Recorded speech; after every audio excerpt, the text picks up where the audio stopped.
Mumbai posting दे दिया, बाप रे बाप। मैं यहाँ पढ़ा के फिर अपना पढ़ाई करती थी। इतना साधारण दिखने वाला हाड़ मांस का इंसान इतनी छोटी उम्र में इतना कुछ कर गया जो कल्पना में भी नहीं सोचा जा सकता। आपका यह विराट रूप कल्पना पट पे नहीं समाता है, जितना भी कहूँ क्या। आपके बहुत पहले बैच की आप ऑफलाइन की, कौन से 18-19 17-18 बैच किया, तो बीच में लॉकडाउन वगैरह लगे तो वही कौन सा आपका रेलवे, तो रेलवे में तो बहुत लेट कर दिया ना ज्वाइनिंग देने में, वरना ये सबका कब का हो गया रहता है। यहाँ पे वो तो बवाल हुआ था ईडी सब वाले में, नहीं हुआ था। एक कोरोना आ गया और कोरोना के बाद में रिजल्ट वगैरह लेने में बहुत सारा दिक्कत आ गया था यहाँ पे, तो 1-2 साल आपका कोरोना में लग गया था। ठीक है, तो आप कहाँ दिया पोस्टिंग? मुंबई पोस्टिंग दे दिया, बाप रे बाप। घर कहाँ आपका? बिहार में कहाँ?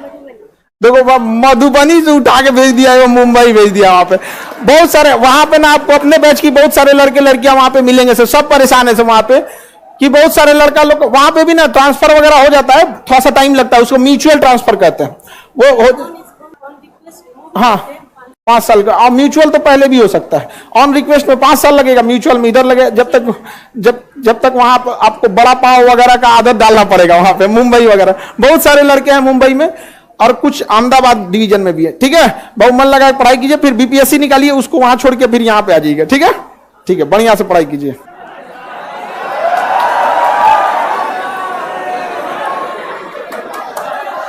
हल्ला नहीं करो बाबू।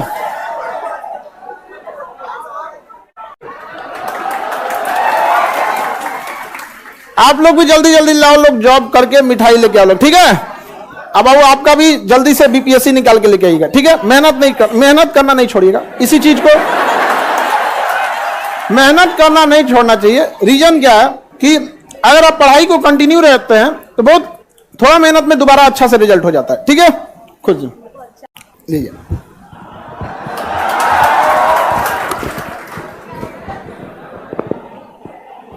नमस्ते आप लोगों को। सर ने अभी कहा जैसे मेहनत करते रहिए और जो कंटिन्यूटी मेंटेन रहती है रिजल्ट वही दिलाती है। एक बार जो आपका रिजल्ट हो जाएगा तो उसकी कर्म लगातार बढ़ती ही जाएगी। मुझे याद है मैं करीब 17-18 के आसपास में, यही शाम को 6-7 बजे के आसपास में बैच चलता था। पता नहीं सर को याद हो या नहीं हो। मैं चलता था ऊपर वाला। हाँ, मेरे घर में फाइनेंशियल प्रॉब्लम कुछ ज्यादा ही रहते थे। मैं यहाँ पढ़ा के फिर अपना पढ़ाई करती थी। ये पूछ रही कि हमको याद है कि नहीं, इसको बताते हैं। तुम नीचे वाले ऑफिस में आई थी, बोली थी कि सर मेरे पास फाइनेंशियल प्रॉब्लम है। हमने बोला था ट्यूशन, होम ट्यूशन के लिए, तुम कही भी थी कि सर ट्यूशन पढ़ाने लगी, याद है? और ट्यूशन पढ़ाने भी लगी थी, 1-2 कोचिंग में जाके डिस्कशन भी कराई थी, कोचिंग में भी जाके डिस्कशन कराई थी, याद है?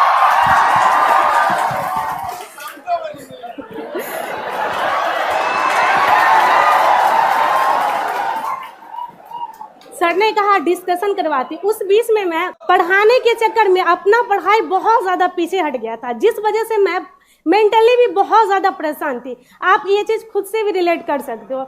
इस परेशानी को सॉल्व करने के लिए मैं सर के पास आई, तो सर ने बहुत अच्छा, एक बड़े भाई या एज ए गार्जियन समझाए थे कि देखो ये पढ़ाना या फिर जो भी है, जो भी आप पार्ट टाइम जॉब करते हो वो आप कर लोगे, लेकिन जिस मंजिल को लेने के लिए आप घर से यहाँ आए हो पहले उसे हासिल करो, इसके बाद लाइफ में जो करने हैं वो आप कर सकते हो। इसीलिए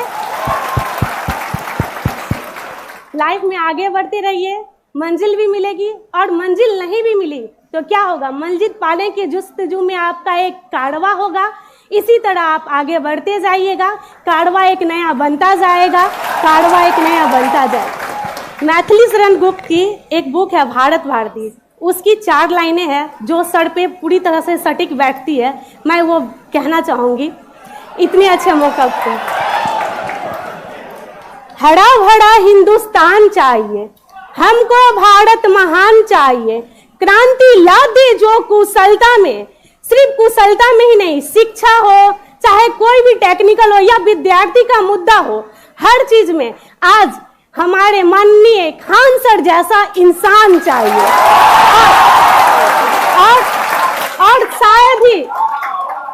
और शायद ही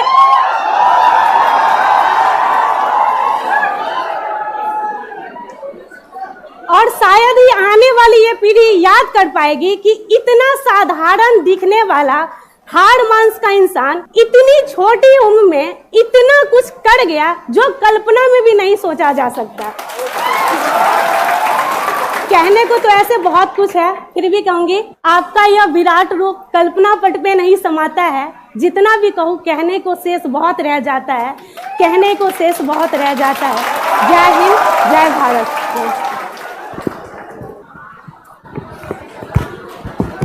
ऐसे ही और आगे बढ़ते रहिए।